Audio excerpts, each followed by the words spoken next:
Welcome to the Best 5 Minute Wine Podcast with Forrest Kelly. Aaron Vaccaro, CEO of Liquor Lab, is our guest. All right, let's grab that bottle of Liquor Lab and pour a drink of exactly what Liquor Lab is all about.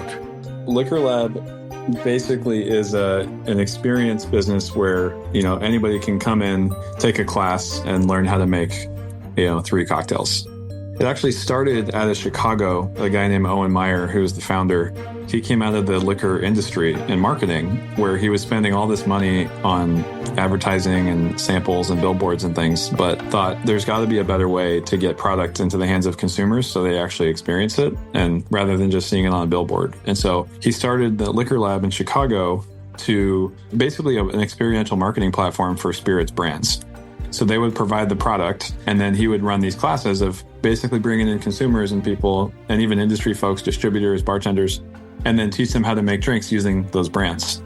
And so the theory being like, if you learn how to make an old fashioned using, Maker's Mark, that's probably, you're going to have some sort of brand loyalty to it, right? It's like the same way I still have a big loyalty to there's this little winery in Placerville, California called Lava Cap, where my parents took me wine tasting for my 21st birthday. And I learned so much about wine going through that experience. And it was so memorable. It's like I still have this great attachment to it. So by the same token, at Liquor Lab, people come in and each class is 90 minutes.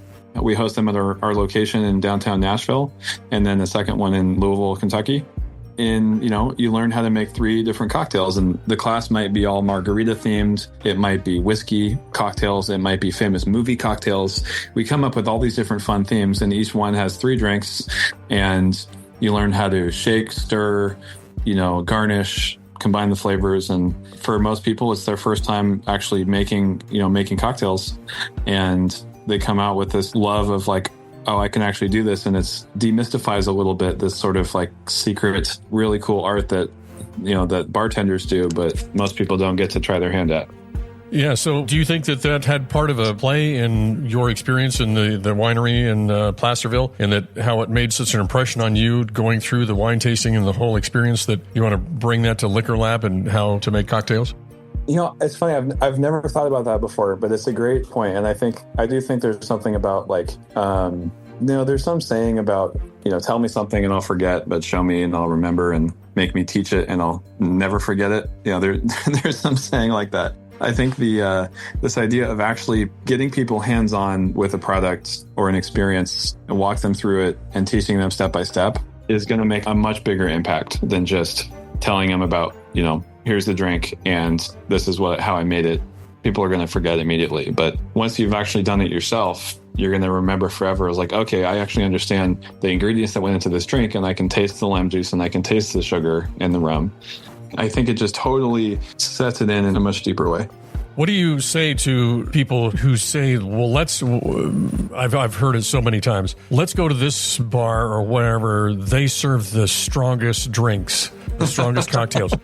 And I'm always thinking like, time out. Making a cocktail is about the blending of the fine. I mean, it's 2 ounces of this and exact amount of that. It's kind of a science class to make it just taste perfectly. And it's not about doubling up on the alcohol. What do you say to that when people say that? Yeah, that's why it's a laboratory. It's a liquor lab. We always encourage moderation, right? We run a business where we're teaching people to make themselves alcoholic drinks, but moderation is really important. I'm not going to be one of the guys that say, oh, actually whiskey is good for you in certain, increments. It's not, but it can be fine as long as you don't overdo it. We like to think that creating a craft cocktail that is about the flavor and it's about the drink, it's not about getting drunk, is a perfectly, thoughtful and enjoyable thing. And I'll tell you for myself, I love cocktails. I got into this business as an investor, not because I was a bartender, but because I was a huge fan of bartenders and cocktails and enthusiasts. But I hate being drunk. I hate that feeling, and I certainly don't like the feeling the next morning. And so we always encourage people, like, this is about the flavors and about the art of mixology. And you can really have a great time and enjoy 1 or 2 and not overdo it. The Best 5 Minute Wine Podcast. Don't forget my favorite part. Please like and follow. Oh.